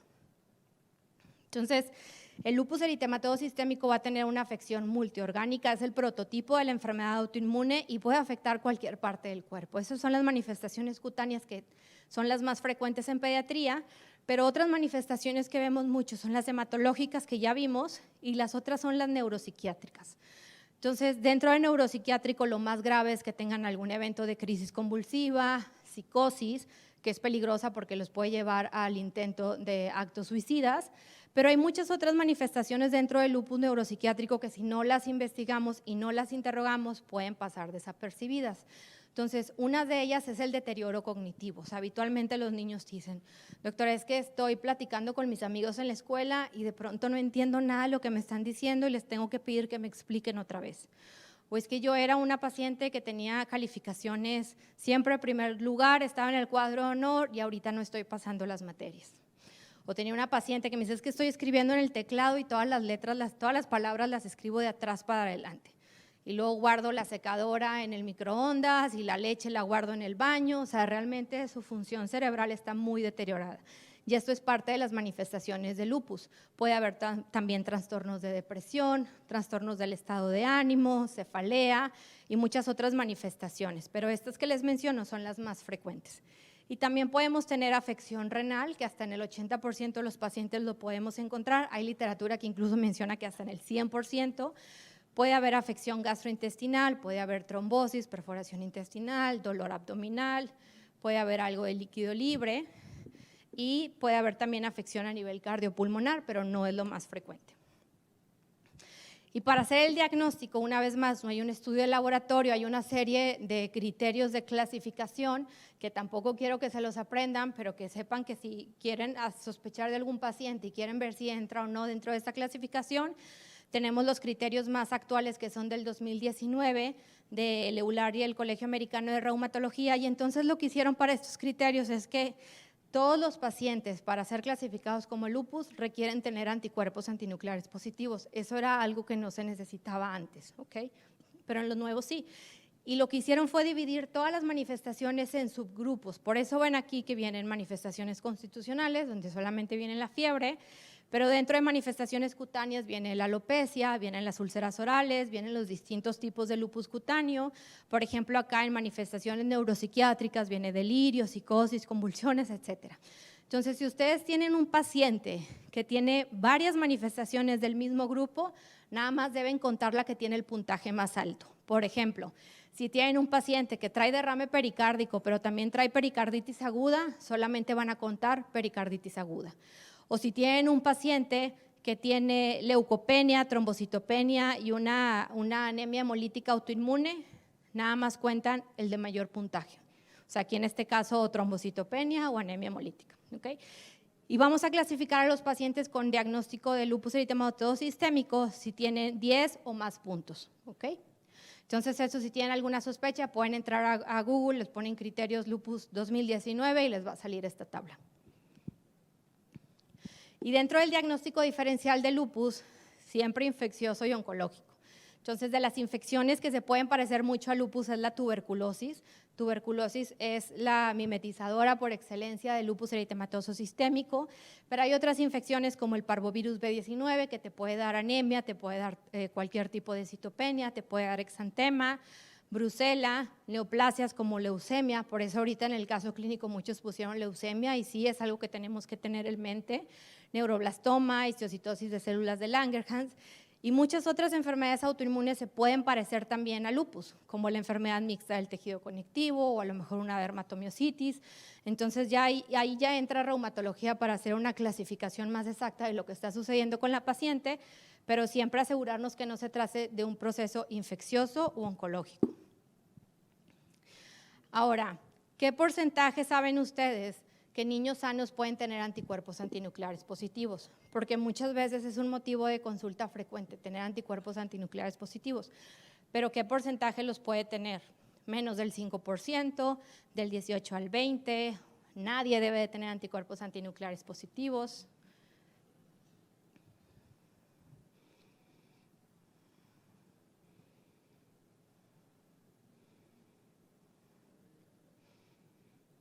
¿Alguien más que falte por ahí de participar? Ok, la mayoría dice que menos del 5% los pueden tener positivos, pero la realidad es que hasta el 18 y 20% de los niños sanos los pueden tener positivos a títulos bajos y no significa nada. ¿Okay? Siempre es importante, si tienen un paciente con anticuerpos antinucleares positivos, pero trae rash o hace fiebre o trae artritis o debilidad muscular, okay, sí tiene una relevancia. Pero si es un paciente completamente sano, asintomático y tiene anticuerpos antinucleares positivos, no pasa nada, lo vigilamos. ¿Okay? Entonces, los anticuerpos antinucleares en pacientes sanos, en adultos pueden estar incluso en un porcentaje más alto, hasta en un 32%. Y el corte que utilizamos nosotros en laboratorio, no sé si han visto que lo reportan con títulos de 1 en 40, 1 en 80, 1 en 160. Mientras más alta esté esta titulación, nos habla de que hay más anticuerpos, ¿ok? Pero podemos tener un corte hasta un 80. O sea, si tienen un paciente con 1 en 80, 1 en 1,60 y está asintomático, probablemente no esté asociado a nada del paciente, ¿ok? Entonces, en ausencia de algún síntoma reumatológico, el ANA positivo no tiene un significado. Cuadros infecciosos nos pueden dar anticuerpos antinucleares positivos de forma transitoria y también nos pueden indicar que es el inicio de una enfermedad autoinmune, pero acuérdense, siempre deben de ir acompañado de algo de sintomatología. Entonces, estos pacientes con sospecha de lupus, ¿cuándo los vamos a referir a reuma? Bueno, si tienen ya síntomas que sugieren esta enfermedad, y dicen, bueno, yo sospecho que es lupus, bueno, ya va de camino a reumatología pediátrica. Si tienen pacientes con proteinuria, como el caso clínico que les presenté en el segundo, que es una paciente que ya trae edema bipalpebral, que trae una creatinina aumentada, que tiene proteinuria, hematuria, bueno, ahí va de reumatología y nefrología.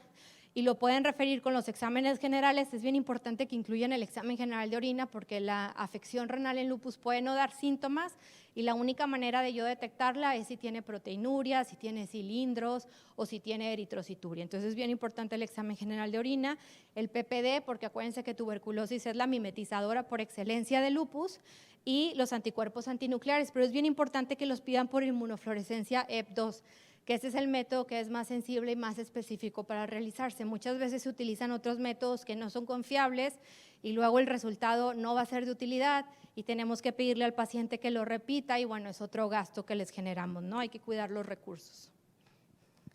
Muy bien, en caso clínico número 5, ya vamos a acabar. Esta es una nena de 5 años de edad, que llega a la consulta porque tiene 11 meses, desde los 11 meses, de edad, con fiebre recurrente. Entonces hace fiebre hasta 40, 41 grados centígrados. Me dice la mamá, es que siempre hace estos mismos eventos, le dura 3 a 4 días y ya sé que va a llegar las 4 semanas y ya sé que puedo predecir que va a tener un brote de fiebre. Entonces ya los papás empiezan incluso a calendarizar los eventos, de que no puedo hacer nada de estas fechas porque mi hija va a tener un brote de fiebre. ¿Okay? Eso es algo muy característico. Entonces la fiebre la presenta cada 4 semanas. Dentro de los síntomas que la nena presenta es hiperemia faríngea, aftas. Durante los los eventos de fiebre la niña está irritable, no tiene ganas de hacer muchas cosas, se siente cansada. Pero cuando les preguntamos, bueno, ¿y cómo está cuando ella no tiene fiebre? Ella está como si nada, es una niña feliz, corre, muy energética, siempre y cuando no tenga su evento de fiebre. Entonces, su pediatra le da una dosis de esteroide para ver si se puede acortar este evento, y sí, se acorta el evento, pero y luego los eventos empiezan a ser cada vez más frecuentes, y es entonces que los pacientes buscan una valoración por reumatología pediátrica. Entonces, aquí en los estudios de laboratorio es bien importante tener laboratorios durante el evento de fiebre y fuera del evento de fiebre para ver si hay datos de inflamación sistémica. Y esta nena tenía los laboratorios en un periodo febril con una trombocitosis, que es una respuesta inflamatoria, PCR de 7.5 con corte de 0.5, una BCG en 31, o sea, tiene reactantes de fase aguda aumentados. Y fuera del periodo febril, sus laboratorios están normales, PCR, BCG, BH, todo normal. Entonces, con esta paciente, ¿qué es lo que más les llama la atención del cuadro clínico?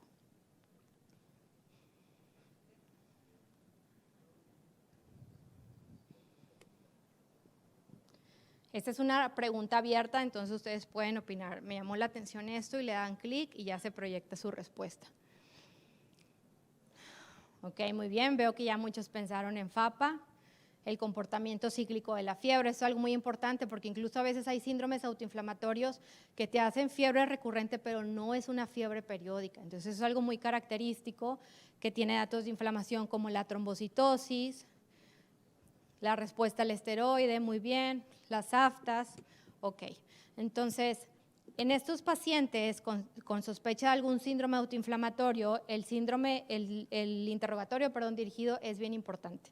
Entonces aquí tenemos que preguntar, bueno, ¿cuándo inició tu hija o tu hijo con estos eventos de fiebre? La mayoría empiezan en el primer año de vida, ¿okay? Casi en el primero pasando el segundo año de vida. Ahora, ¿cuánto duran estos episodios? Porque hay síndromes autoinflamatorios que duran con fiebre 2 semanas, hay unos que duran 3 días, hay unos que no tienen un patrón en específico. ¿Qué tan alta llega a ser la fiebre? ¿Es de bajo grado o tiene una de alto grado como lo es nuestra paciente? ¿Cada cuánto tiene esos episodios de fiebre? Se presentan cada 26 a 28 días, cada 2 semanas, no son periódicos, a veces son cada 3 meses, a veces es cada menos tiempo. Y siempre preguntar, bueno, ¿y qué síntomas tiene cuando tiene los eventos de fiebre?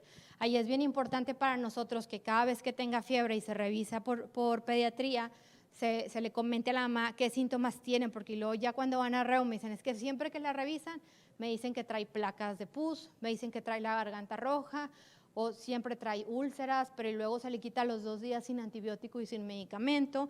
Entonces es bien importante preguntar todos los síntomas que pueden estar acompañando estos eventos y que a nosotros nos van a ser de ayuda para poder definir si se trata de un síndrome de FAPA o si se trata de algo más. Entonces, en el abordaje de los pacientes con fiebre recurrente, es bien importante, fíjense, aquí también otra vez viene infecciones o oncológico. Entonces, lo que se van a llevar de esta plática es descartar infeccioso y oncológico. Y luego ya, una vez que ya descartaron todo eso, dices, bueno, sí tenía infecciones, y si sí tenía datos de algún proceso infeccioso, dices, bueno, ¿por qué está haciendo tantas infecciones? ¿Tiene alguna malformación pulmonar? ¿Tiene alguna anomalía en el tracto genitourinario? ¿Tiene alguna inmunodeficiencia? ¿Por qué está pasando esto? Si son pacientes quizás que ya le busqué y le superbusqué y no encuentro nada, no entiendo por qué está haciendo fiebre, bueno, entonces ahí ya nos vamos a lo que nos compete ahorita en esta plática. Son periodos de fiebre irregulares, o sea que no tienen un patrón específico, o son periodos de fiebre que están de forma manifestándose siempre en el mismo periodo de tiempo. Entonces, en el caso de cuando tienen los eventos febriles irregulares, o sea que no tienen un patrón periódico como tal, Debemos de pensar en síndromes autoinflamatorios monogénicos, que para esto se hace un panel de autoinflamatorios, que es muy fácil enviarlo, se hace en el consultorio, pasan por él, en 2 semanas tienes el resultado. O en algunas ocasiones, cuando dices, ¿sabes qué? Sí son periodos de fiebre regulares. Y veo que la paciente siempre tiene los mismos síntomas que la acompañan, entonces aquí hay de dos. O se trata de una neutropenia cíclica que puede dar una sintomatología muy similar al FAPA, pero lo característico es que si ustedes toman una BH en ese evento de fiebre, la paciente va a tener neutropenia. Y lo pasan los laboratorios, la paciente anda súper bien, neutros bien, pero lo hace evento de fiebre otra vez, toman BH, neutropenia. ¿Okay? Eso nos habla de una neutropenia cíclica. Y cuando dices que su BH está bien, si hace muchos datos de inflamación, me hace trombocitosis, PCR y BCG, pero no hace nada de neutropenia, bueno, entonces aquí ya pensamos en FAPA, y este es de los síndromes autoinflamatorios más frecuentes que nos toca ver. Entonces, dentro de los laboratorios iniciales que hay que hacer, que es esta parte del diagrama que les puse, este artículo también viene en la carpeta que presenté al principio, son los laboratorios generales, pero lo que es bien importante es ver es PCR y BCG en y fuera del evento de fiebre, porque esto es lo que va a ser nuestra principal sospecha para poder hacer este diagnóstico. Podemos solicitar más laboratorios, sí, dentro del abordaje para yo descartar no sé, alguna inmunodeficiencia, algún proceso infeccioso, pues se extiende el abordaje, pero si pueden elegir solamente 2 laboratorios, elijan BH y PCR, bueno, 3, BCG, fuera y dentro del evento de fiebre. ¿Okay? Entonces, FAPA son las siglas de fiebre periódica, estomatitis aftosa, faringitis de adenopatías, y es este síndrome autoinflamatorio que no sabemos qué lo ocasione porque aquí no hay una alteración genética específica. O sea, muchas veces mandas el panel de autoinflamatorios y no te sale nada, bueno, eso te apoya incluso para FAPA. Entonces, para nosotros poder hacer el diagnóstico de este síndrome, son pacientes que por lo menos deben de tener 7 de estos 8 que vienen aquí. Y es que siempre te hagan los episodios de faringoamigdalitis, o sea, son pacientes que los revisas y tienen unas placas purulentas que se ven horribles y siempre piensas, a lo mejor requiere antibiótico, pero no, es el FAPA, se va a quitar solo. Sus episodios duran 3 a 6 días, o la mamá dice, es que le da fiebre y le dura 3 días y ya sé que se le va a quitar. Incluso a veces le dejan de dar el antipirético porque ya saben que la fiebre se va a apagar. Hacen linfadenopatía cervical, tienen este cuadro periódico que mencionamos que puede ser entre 26 y 30 días estos eventos de fiebre, pero se caracteriza porque no hay diarrea, no hay dolor torácico, no hay rash, ni hay artritis, ¿okay? Porque si llega a tener alguno de estos, no es un FAPA. Algo más está pasando y tenemos que investigar. Ahora, hay muchos síndromes autoinflamatorios que están siendo cada vez más nuevos, hay algunos que incluso se llaman como inespecíficos, entonces el diagnóstico se torna difícil, pero no es lo que vemos en el día a día, ¿no? Esto es lo más frecuente. Y estos criterios tienen una sensibilidad del 97% y una especificidad del 93%, entonces es algo que pueden hacer muy fácil ustedes en la consulta y no se requiere de reumatología para un diagnóstico. Entonces, es un diagnóstico de exclusión. El diagnóstico diferencial va a ser principalmente la neutropenia cíclica, cualquier otro síndrome periódico o los síndromes periódicos monogénicos, que son aquellos que pueden ser, por ejemplo, el síndrome de hiper-IgD, la fiebre mediterránea familiar. Estos niños normalmente te hacen mucho dolor abdominal, mucha artritis, te hacen rash, o sea, ya es un cuadro diferente. Fiebre del Mediterráneo familiar se confunde mucho con una IJ sistémica, ¿ok? Son muy parecidos los cuadros. Está también el síndrome de TRAPS y el de CAPS. El de TRAPS es un síndrome febril, pero que se asocia a receptor del factor de necrosis tumoral alfa, y el CAPS es un síndrome periódico asociado a la criopirina. Estos dos tienden a ser más severos y no pueden pasar desapercibidos como lo es el FAPA. Entonces, les puse esta otra tabla que también el artículo viene incluido en la carpeta. Estos son los síndromes autoinflamatorios que mencioné previamente y cada uno tiene sus criterios de clasificación para poder decir si es este o no es este, ¿ok? Y lo importante es siempre tener el abordaje completo con su panel genético de ser posible. Entonces, ¿cuándo se va a referir estos pacientes a reumatología? Cuando no hay una evidencia de una patología infecciosa, que dices, ya le descarté infeccioso, no tiene tampoco nada oncológico, ¿por qué está haciendo fiebre? Ok, va para reuma. Cuando tiene clínica sugerente de una afección sistémica, o sea, que te hacen úlceras, la faringitis, serositis, dolor abdominal, es un paciente que probablemente tenga una patología reumatológica. ¿Y con qué lo voy a referir? Con los laboratorios generales, y aquí es de mucha utilidad la ferritina sérica, que habitualmente está muy elevada en estos pacientes. Y este es el último caso, es una nena de 7 años de edad, previa sana, ella también es reciente, y tiene 4 meses que empezó con aumento de volumen en párpado derecho. Es la única manifestación que tenía. Era una niña que no tenía fiebre, no tenía dolor, comía bien, peso y talla bien, todo, pero tenía aumento de volumen en párpado derecho. Entonces, dentro del abordaje se le hace un TAC de cráneo y se encuentran datos de una sinusitis maxilar crónica. No encuentran una explicación para este aumento de volumen palpebral, se hace una biopsia y en la biopsia se reportan agregados linfoides, pero ven que las arteriolas están hiperplásicas y que tienen muchos linfocitos eosinófilos. Y esto es muy orientativo de una vasculitis. ¿Okay? Entonces, cuando hacemos el abordaje completo de la paciente, porque dices, bueno, pues si trae algo en el ojo, trae una sinusitis maxilar crónica, pero ¿cómo está el resto del sistema? Que es lo que nosotros tenemos que investigar. Vemos que tiene un examen general de orina con más de 1 gramo de proteínas al día, tiene eritrocituria y dentro del abordaje que se le pide intencionadamente por parte de reumatología, vemos que tiene anticuerpos anticitoplasma de neutrófilo, que son los ANCA positivos, un anti-MPO y en la BH tiene trombocitosis, o sea, tiene una respuesta inflamatoria esta niña que está pasando y tiene también una anemia hipomicro. ¿Okay? Entonces, con estos datos, ¿qué diagnóstico consideran ustedes posible? Un neuroblastoma, una enfermedad por IgG4, granulomatosis de Wegener, que se conoce actualmente como granulomatosis con poliangeitis, o tuberculosis.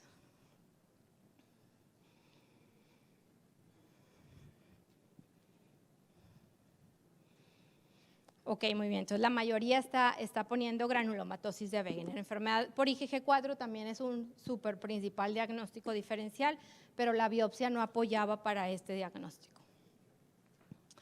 Entonces, la granulomatosis con poliangeitis, que anteriormente se conocía como granulomatosis de Wegener, es una vasculitis ANCA, como también es la poliangeitis microscópica o la granulomatosis con poliangeitis eosinofílica, que anteriormente se conocía como vasculitis de Churg-Strauss. Y lo característico de la granulomatosis de Wegener es que se caracteriza por ser una vasculitis de vaso de pequeño y de mediano calibre. Entonces, habitualmente estos pacientes te abren con un síndrome de pulmón-riñón, te pueden hacer nódulos pulmonares, te pueden hacer hemorragia pulmonar. Cuando hacen hemorragia pulmonar es grave porque la mortalidad es del 50 al 60%, pero bueno, afortunadamente esta nena, su pulmón está limpio y el cuadro clínico es muy variado, pero principalmente hacen sinusitis, epistaxis crónica, o sea, a veces este niño que llega a consulta que la mamá te dice, es que siempre le sangra la nariz.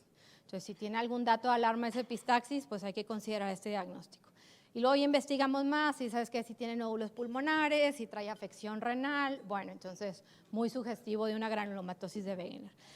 Y las manifestaciones pueden ser muchas más, o sea, si ven por ejemplo aquí pueden hacer dolor abdominal, te pueden hacer náusea o vómito de forma crónica, cefalea, pueden hacer compromiso en la mucosa nasal, te pueden hacer perforación del tabique nasal, otitis de repetición, mastoiditis, son cosas que nosotros podemos identificar en la consulta y si tenemos algún paciente que esté con estos síntomas de forma persistente, pues considerar este diagnóstico. Entonces, ¿cuándo vamos a referir a estos pacientes a consulta? Cuando ya descartamos que no hay patología infecciosa y oncológica, vemos que hay síntomas sistémicos o si tiene datos de un síndrome de riñón-pulmón, y esto es una urgencia reumatológica. ¿Con qué lo voy a referir? También con los exámenes de laboratorio generales. Acuérdense de incluir el examen general de orina. PPD es una, por eso lo puse dentro de la pregunta, porque es una enfermedad que se puede presentar muy similar. Esta nena tiene cuantiferol negativo. Y pedir anticuerpos antinucleares y también los ANCA por inmunofluorescencia. Acuérdense que es bien importante pedirlos por inmunofluorescencia. Y hay otras vasculitis que vemos mucho en pediatría, como la enfermedad de Kawasaki, que a lo mejor esto es de lo que más les ha tocado ver. Y enfermedad de Kawasaki no voy a entrar en detalle de la descripción de esta enfermedad porque sé que están muy familiarizados. Son aquellos niños con 5 o más días de fiebre que hacen inyección conjuntival, rash, edema y eritema de manos y pies, te pueden hacer adenopatía cervical, pero algo que quiero dejar bien en claro es que esta es una vasculitis que no solamente afecta el corazón. Por eso es una enfermedad reumatológica. O sea, si ven aquí, este niño tiene aneurismas en todos lados. Tiene aneurismas a nivel de axila, tiene aneurismas inguinales. En ocasiones los aneurismas son tan grandes que los pueden palpar ustedes en la axila. ¿Okay? Entonces, una vasculitis que no solamente te va a afectar el corazón, sino que te puede afectar pulmón, también te puede hacer hemorragia pulmonar, te pueden hacer vasculitis del sistema nervioso central, te pueden hacer afección en muchos otros órganos y por eso es importante identificarlos a tiempo. Entonces, dentro de las manifestaciones, son manifestaciones que son muy inespecíficas que muchos otros virus nos las pueden dar. Entonces, lo difícil de esta enfermedad es saber decir cuándo no es enfermedad de Kawasaki. Porque si nos vamos por criterios, muchas veces pueden cumplir los criterios y no significa que sea esta enfermedad. Entonces son niños que habitualmente te hacen keilitis, te hacen esta lengua en fresa, que la podemos ver también en los pacientes con una fiebre escarlatina y a veces estas manifestaciones son hasta más intensas que en un Kawasaki, lo podemos ver también por adenovirus. Te hacen adenopatías cervicales de 1.5 centímetros o más, o sea, son adenopatías grandes. La inyección conjuntival, la mayor parte de los casos se caracteriza porque respeta el limbo. O sea, el limbo es un área que está alrededor del iris que no tiene vasos sanguíneos. Y como esta es una vasculitis, respeta esa zona. Entonces, es algo que ustedes también pueden ver sencillamente en el examen físico. En los niños muy chiquitos, sobre todo menores de 2 años de edad, te pueden hacer vesicleitis, que se puede ver solamente con eritema, se puede ver ulcerado. Hacen un exantema que puede ser de cualquier tipo de exantema que quieran, excepto que sea vesicular. Y te hacen característicamente el edema y eritema de manos y pies. Cuando les preguntas a los niños que los ves por enfermedad de Kawasaki, les preguntas si tienen las manos, porque los niños chiquitos siempre tienen las manos y los pies gorditos, ¿no? Entonces casi siempre la mamá te dice, no, estos son sus pies normales, ¿ok? Entonces es bien importante porque ellos son los que los ven todos los días para ver si tienen edema y eritema. Y las manifestaciones van a ir cambiando dependiendo de la fase en la que veamos a los pacientes. Entonces sabemos que algo característico de Kawasaki es la trombocitosis y muchas veces se ve de forma temprana en la consulta o a lo mejor después de 5 días de fiebre, pero toman los laboratorios y tiene plaquetas normales y dicen, no, es que no es Kawasaki porque tiene plaquetas normales. Pero realmente las plaquetas, la fase en la que se elevan es la fase subaguda, que es aquella que viene después de la fiebre. Entonces, que tenga plaquetas normales no quiere decir que no sea un paciente con enfermedad de Kawasaki. Y los aneurismas también lo más frecuente es que se presenten en la fase subaguda. Entonces, tener un ecocardiograma normal no descarta que sea una enfermedad de Kawasaki. La mayor parte de los pacientes no tienen dilatación coronaria cuando se hace el diagnóstico de enfermedad de Kawasaki. Como quiera, es bien importante el eco de forma inicial y el seguimiento con cardiología pediátrica, pero acuérdense que eco normal no descarta Kawasaki. Y esto es una parte bien importante porque muchas veces no tienen todos los síntomas y entonces dicen no es, o muchas veces se sobrediagnostica como Kawasaki incompleto, pero hay una guía de cómo hacer un diagnóstico de Kawasaki incompleto, que esta también viene en la carpeta que les pasé. Y aquí lo más importante es que muchas veces en Kawasaki incompleto no van a tener todos los síntomas, por eso se llama incompleto, pero deben de tener PCR y BCG elevada. Y lo que es súper importante es que ustedes busquen esta tablita de aquí e intencionadamente busquen estos criterios.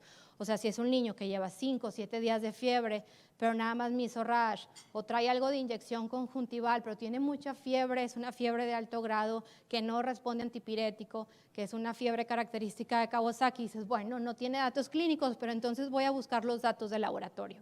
Y lo que hay que buscar en los datos de laboratorio es que tengan anemia para la edad, que tengan una trombocitosis por arriba de 450,000, esto, ojo, después del día 7 de fiebre, una albúmina por debajo de 3, ALT elevada, 15,000 o más leucocitos y 10 o más leucocitos por campo en el examen general de orina. Entonces, si tiene 3 de estos, aunque tu paciente no tenga clínica, esto entra como diagnóstico de enfermedad de Kawasaki. Acuérdense que también es un diagnóstico de exclusión, porque muchas veces puede tratarse de algún proceso infeccioso que incluso puede hacer dilatación coronaria. Hay por ahí un estudio que se hizo en México, en la Ciudad de México, donde comparan un grupo de pacientes con enfermedad de Kawasaki y comparan un grupo de pacientes con enfermedades febriles exantemáticas.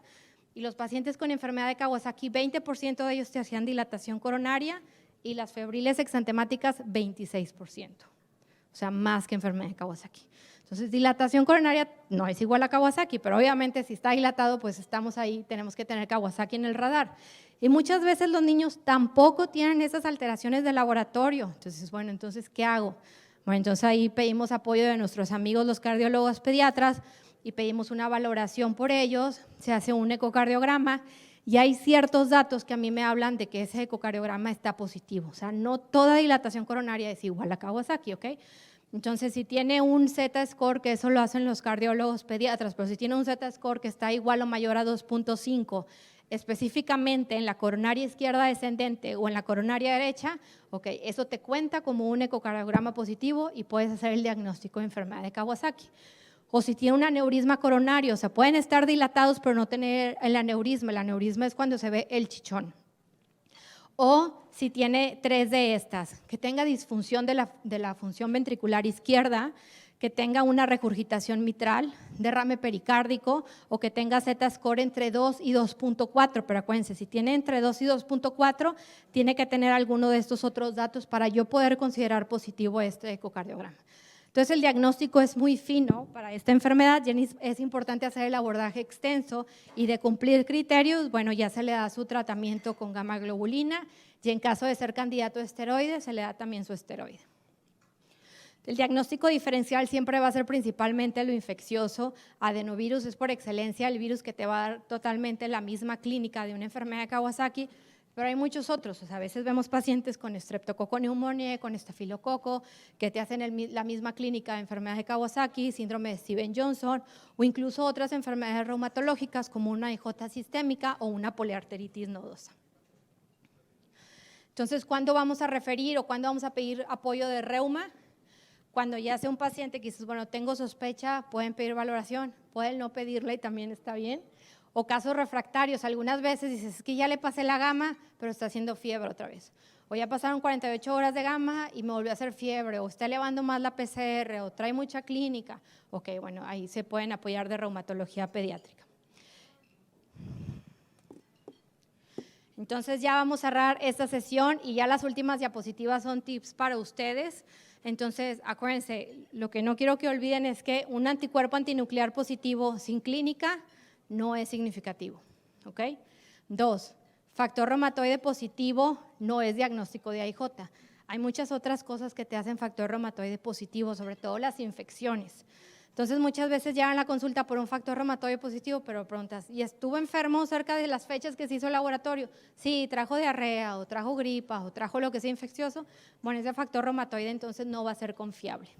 Ahora, factor reumatoide negativo tampoco descarta que sea una IJ. Acuérdense que 85% de los niños con artritis idiopática juvenil van a tener un factor reumatoide negativo. Los marcadores inflamatorios, PCR y BCG, la mayor parte de las veces van a estar normales y no me descarta una patología reumatológica. Y no pedir el panel de anticuerpos, o sea, ese panel que solicitamos con todos los anticuerpos vale como 13,000 pesos. Entonces, pidan solamente anticuerpos antinucleares y si tengo clínica y tengo los anticuerpos antinucleares positivos, bueno, entonces ya pedimos el resto del abordaje.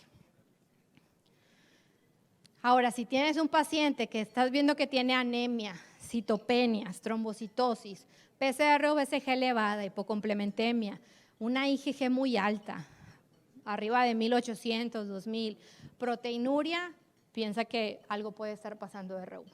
¿Okay? Esto es lo más frecuente que vemos en laboratorios.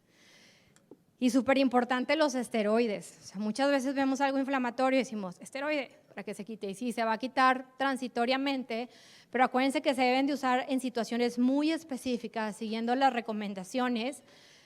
Acuérdense, sin diagnóstico no hay esteroide. No demos esteroides si no tenemos un diagnóstico porque podemos perjudicar al paciente. Limitarlo al tiempo máximo, o sea, lo podemos utilizar 14 días. Si ya lo usamos más de 14 días, ya tenemos riesgo de suprimir ese eje hipotálamo-hipófisis. Es un paciente que te puede hacer una falla adrenal, es un paciente que va a requerir un descenso de esteroide progresivo, o sea, va a tener ciertas circunstancias que no se puede así suspender de un día para otro. Si deciden usarlos, úsenlos con dosis adecuadas. Hace poco me tocó una paciente llegó la paciente a consulta y yo pensé que tenía algún déficit neurológico, algún trastorno del neurodesarrollo, y era una niña que había tenido diagnóstico de PIMS y tenía más de 2 semanas utilizando prednisona más de 100 miligramos al día. Entonces esta niña ya tenía mucho daño neurológico por una sobredosis de esteroide. Obviamente la paciente tuvo repercusión también a nivel de endocrino, o sea, tenemos que ser muy específicos y muy cuidadosos con las dosis que utilizamos. Los esteroides son muy buenos sabiéndolos utilizar. Y no siempre se requiere un descenso gradual, o sea, si ustedes dieron un esteroide por menos de 14 días, lo pueden suspender de forma abrupta, no requiere un descenso, ¿ok? Y aquí lo más importante es que así se ven los niños con enfermedad reumatológica cuando tienen un tratamiento adecuado. O sea, ahorita, hoy por hoy, un niño con una enfermedad reumatológica puede llevar una calidad de vida como cualquier otro niño de su edad, porque tenemos muchas opciones terapéuticas. Entonces, sí es bien importante el diagnóstico y el tratamiento oportuno. Por eso la importancia de la sesión del día de hoy, para que puedan detectarlo a tiempo y ofrecerle a estos pacientes una mejor calidad de vida. Me parece que ya es la última. Sí.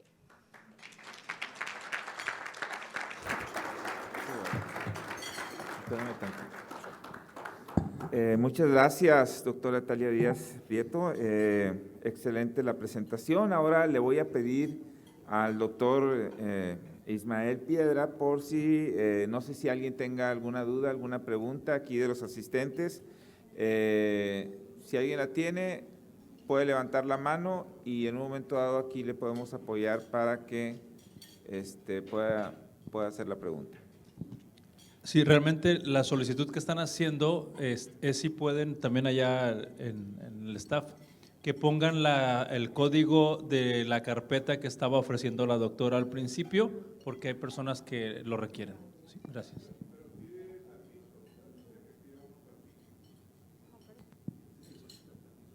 A lo mejor sí, porque es de Google Drive, pero ahorita yo les doy permiso a todos, no se preocupen. ¿Alguna otra duda o pregunta que tengan? Si me pueden apoyar para regresar a la segunda diapositiva, es donde está el código QR para tener acceso a la carpeta con la bibliografía de esta sesión. Esa es, muchas gracias. Muy bien.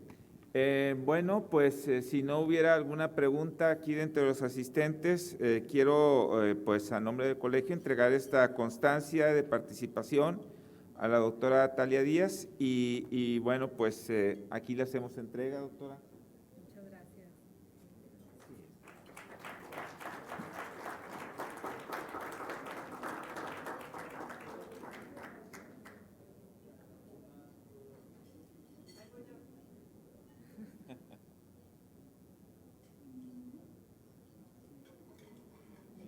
Muchas gracias, doctor, por la invitación.